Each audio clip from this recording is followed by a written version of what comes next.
Hi. Yeah, it's been a while.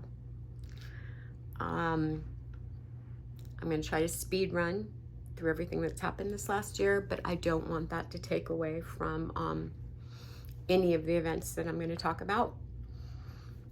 But I also feel like there's a possibility that somebody might come across this video and hopefully take some help from it, or take some, you're not the only one. um, as we were coming out of COVID, I was very fortunate and found a position with a behavioral health organization. It was a nonprofit where I was able to put my psychology along with my admin experience, along with some volunteering, and we were there when 988 kicked off and all of that, and it was great. I really, really enjoyed my time there. The week before I started there, I opened my Facebook and found out that my older sister had passed away. Not the ideal way to find out, for sure, but also I found out. She and I exchanged messages here and there, and I just remembered as we were growing up, we had the same dad, but not the same mom, so she was in a different household. And I just remember her being beautiful and elegant and like 6 foot tall and always tan and just always put together. And to have that image just like gone was jarring for me. But I also had to start a new job on Monday, so I really didn't get a chance to like process it. About 60 days later or so, yeah, it's been every 60 days. Okay. I found out my Uncle Wes had passed away on my dad's side, and he was kind of the last true like reminder of my dad. I think they would have argued about this, but they were so alike. They sounded alike. They looked alike. They, it was funny. And it just felt like that was that last piece of my dad that had left. And that was tough. That was tough because, again, I kind of found out about it secondhand. My daughter had been more in touch with him than I had, which I'm very thankful for. She's really good about that. She's good about like keeping the family together. A little bit after that, my husband approached me and wanted to go to California. His mom was in end-stage Alzheimer's, and his sister, my sister-in-law Rose, was providing end-of-life care for her, and it was very, very difficult for her, physically, but also emotionally. And David really wanted to be there, and I said, yeah, what do we have to do to make this happen? And financially not great, but I knew he wanted to be there, and I wanted him to be there. I didn't think it was fair that Rose was handling this all on her own, and she's taking care of my mother-in-law. She's taking care of daycare kids and her own grandkids and her kids, and just she's a hero. Dave was out there for a long time, and I was on the phone with him. I think we were just chit-chatting back and forth, and he sounded down. And he was on the phone with me as he walked into his mom's room, and didn't see her breathing. So I said, talk to your sister. I'll talk to you later. I love you. Bye. I was able, remember, I just started this new job, to fly out there for the weekend, be there for the memorial, see a lot of people I hadn't seen in a long time, fly back. I'm so just grateful that Dave and Rose were able to be together for that loss. Betty had been around for both boys' early days, and I just have so many amazing memories of her. But Alzheimer's itself is a vicious, cruel, just devastating disease. And I know they're getting closer and closer to not a cure, but treatment. And I